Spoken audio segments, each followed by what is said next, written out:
My name is Philipp Oser. I'm representing Villa Tolnay at the Csobánc mountain in Hungary. Mein Name ist Susan Scholz. Ich komme vom Weingut Odinstal. Das liegt in Wachenheim in der Pfalz in Deutschland. Heimann Zoltán vagyok, Heimann családi birtok, Szexárd. My name is Stefan. I'm general manager of the Weingut Dr. Bürklin-Wolf in Wachenheim, in Pfalz area in Germany. Kis Tamás, Somlói vándorpince, Somlói borvidék. My name is Peter Veyder-Malberg. I'm from Austria and I'm from the Wachau area. First of all, I know them all personally, so we have not with everybody an intense relationship, but an ongoing relationship. I love their wines, so Bürklin-Wolf, Odinstal, Peter Veyder-Malberg, not far away from here. So I would call them like some mentors for our ideas. I love their wines and I have very high respect of their work and of their products. I know Philip since 1 year, 1.5 years, yeah, I think. And he was guest in the estate in our wine bar in Deidesheim, which is close to Wachenheim. And there we met each other, drank some bottle of wines together, and so I think it was a great honor because I don't know the Hungarian wineries very well. And for this it was a good chance to get to know his winery, his estate, and to learn more about the Hungarian wineries and the grapes and the wines itself. Our goal, let's say, it's to lead the Riesling back to the point he has been at the beginning of the 20th century, when it was the most valuable single variety in the world. At least at the white wines. So if we do some benchmark tastings, let's say we taste or compare our wines or compete, let's say, our wines together with the great white Burgundies, because these are wines which can age in the same way like our Riesling does, to learn how they can ripe and how they can develop in the point of aging. It's very interesting for us to learn what the colleagues in France do.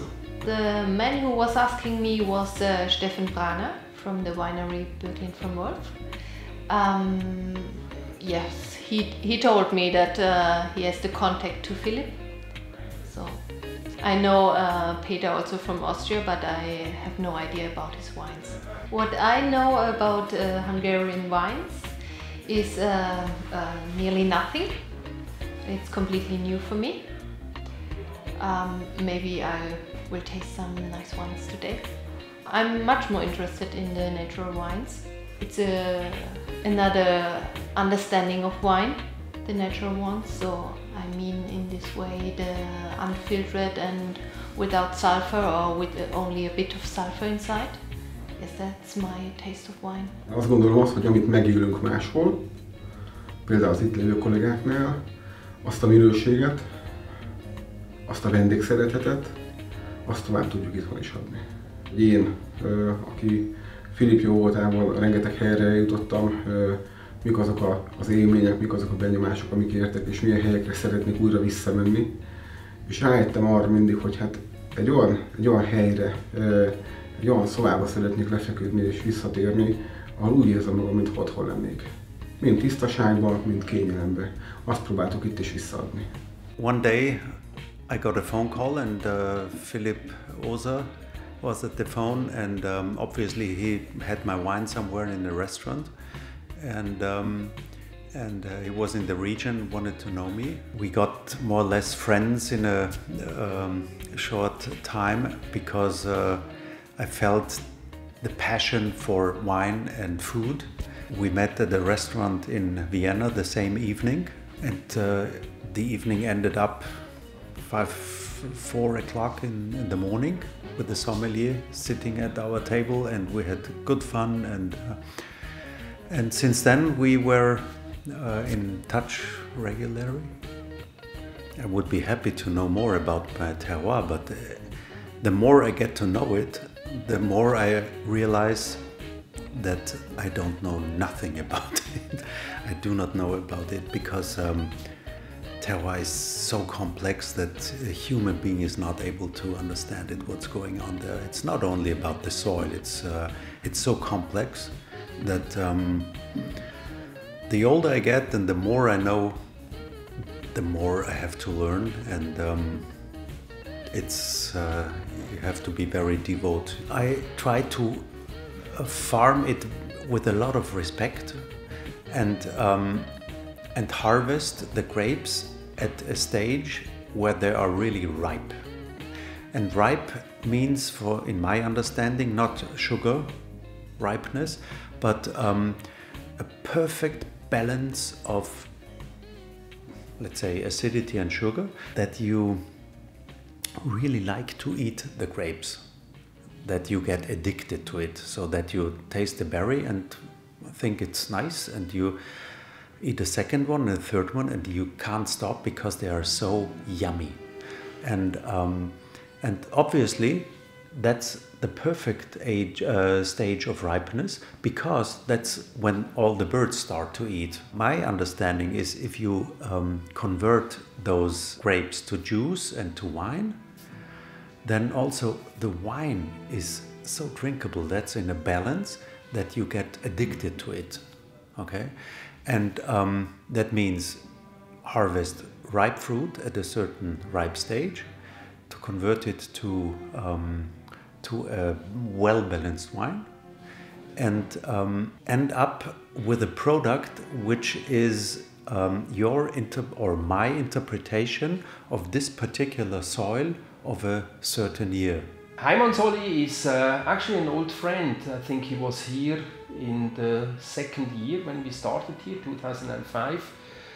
We had a tasting of 2004 vintage, of course, Burgundy wines, and since then, whenever we had a bigger tasting or when we met at an exhibition or a fair, we've been together.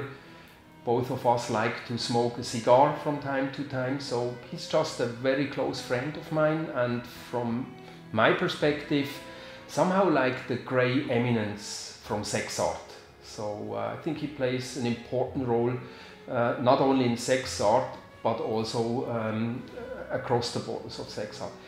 Csobánc is a small winemaker from Somlói. He's our brother in the Hidden Treasures project. I like his wine, the style of wine, his personality. So he's very down to earth, he's quite simple, not as a personality, but how he gives himself. And I consider them as some of our most important colleagues. Épp most emlegettük vissza az imént a Lacival, hogy amikor itt a Filip megjelent ezen a térségben, ez 2004 környéke, hát én meg nem mondom mennyire a legelejétől, de a legelejétől kezdve ismerkedtünk egymással. Ebben sokat segített, hogy beszélek angolul, és emiatt azért közel kerültünk egymásra, és tudtam én is hozni hozzá egy-két borász kollégát. El kellett magnum palackokat kóstoltatni, leültünk különböző tematikával, elég gyakran találkozgattunk, ő is többször járt le nálunk, és ez lassan egy ilyen barátsággá nem esedő kapcsolat lett. Tehát nincs olyan év, hogy ne találkoznánk egy pár alkalommal, de ez megmaradt ilyen baráti kapcsolatként. Én figyeltem az ő mozgását, alakulását, a fejlődését, stílusának a mozgásait is, úgyhogy jó látni ezeket a változásokat. Az igazság az, hogy ez a beszélgetés, ami arról szól, hogy ezt a családi borászat méretet hogyan lehet minőségben és presztízsben fölfele tornázni, ez nekünk egy nagyon izgalmas kérdés most. Tehát a borászatunk ugyanilyen dilemmával, feladattal, kihívással szembesül, úgyhogy itt jó látni az ő mozgásaikat és irányaikat. A Filipet azt nem olyan régen ismertem meg, a Lacit ismertem, Filipet azt körülbelül egy fél évvel ezelőtt ismertem meg, eljöttek hozzám kóstolni a Somlóra. Gyakorlatilag az a kapocs kettőnk között, hogy neki is van egy Hidden Treasure bora, illetve nekem is van egy Hidden Treasure borom, és így ért össze ez a kör. A Hidden Treasure, ez a Roland Bellich, Móricz borászatnak egy gondolata, melyben ő a Pannon bor régiónak Hát mondhatjuk, hogy ilyen rejtett kincseit, vagy nem annyira felfedezett, vagy nem a reflektorfényben lévő borvidékeiről elkezdett együttműködni számára kedves borászatokkal, akik hasonló stílust és tisztaságot képviselnek, mint ő.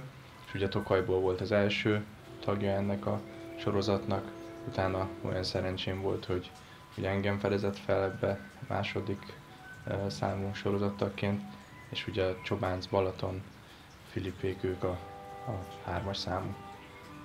Ami egyébként nem rangsor, hanem időbeli sorszámozás. Végre elértük azt, hogy elfogadták a meghívást, eljöttek ide az ismeretlegbe, számukra mondjuk így egy vakfoltba érkeztek, hiszen azt se tudták, hogy mi hol vagyunk, Magyarországot el tudták helyezni, de főleg a mi kis hegyünket, Csobáncot, mi mikrorégiót nem. És tudtunk nekik meglepetést okozni, és ez a meglepetés nagyon pozitív volt.